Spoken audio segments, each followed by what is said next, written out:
अनादि टीवी बिहार में फिर आपका स्वागत है। बिहार में लालू प्रसाद यादव की पार्टी राष्ट्रीय जनता दल के राष्ट्रीय महासचिव और पूर्व मंत्री श्याम रजक ने अपने पद और पार्टी की प्राथमिक सदस्यता से इस्तीफा दे दिया है। रजक ने राजद अध्यक्ष लालू प्रसाद यादव को इस आशय के लिखे पत्र में कहा, मैं राष्ट्रीय जनता दल के राष्ट्रीय महासचिव एवं दल की प्राथमिक सदस्यता से त्यागपत्र दे रहा हूं। उन्होंने अपने खत में शायराना अंदाज में परोक्ष रूप से इस्तीफा देने का कारण और अपनी पीड़ा बयान करते हुए कहा, मैं शतरंज का शौकीन नहीं था, इसलिए धोखा खा गया। आप यानी लालू मोहरे चल रहे थे, मैं रिश्तेदारी निभा रहा था। रजक के राजद छोड़ने के बाद से राजनीतिक गलियारे में उनके एक बार फिर जनता दल यूनाइटेड यानी जेडीयू में जाने की अटकलें तेज हो गई हैं। माना जा रहा है कि रजक अगले साल होने वाले बिहार विधानसभा चुनाव में फुलवारी शरीफ सीट से चुनाव लड़ना चाहते हैं। हाल ही में रजक ने मुख्यमंत्री नीतीश कुमार से मुलाकात भी की है।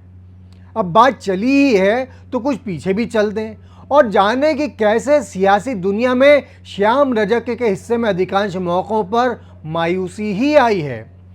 श्याम रजक के उद्योग मंत्री रहते ही अगस्त 2020 में जदयू ने उन्हें पार्टी से निकाल दिया था। उन पर पार्टी विरोधी गतिविधियों का आरोप लगा था। इससे पहले वो राष्ट्रीय जनता दल को छोड़कर ही नीतीश की शरण में आए थे।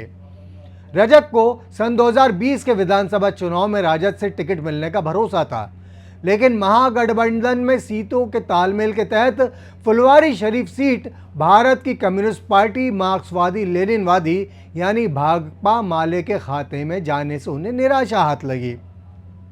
इस चुनाव में भाकपा माले ने गोपाल रविदास को प्रत्याशी बनाया और उन्होंने जदयू उम्मीदवार अरुण मांझी को पराजित कर चुनाव जीत लिया था। इसके बाद वर्ष 2024 के लोकसभा चुनाव में रजक समस्तीपुर सुरक्षित सीट से चुनाव लड़ना चाहते थे, लेकिन महागठबंधन में सीट कांग्रेस के हिस्से में चली गई। इस तरह बार बार निराशा हाथ लगने से रजक की राजद से दूरी बढ़ती चली गई और अब पार्टी से इस्तीफे के रूप में इसका नया पड़ाव सामने आया है। ऐसी ही खबरों के अगले पड़ाव पर हम आपसे फिर मिलेंगे। तब तक के लिए दीजिए इजाज़त। नमस्कार। अनादि टीवी बिहार देखते रहने के लिए आपका धन्यवाद।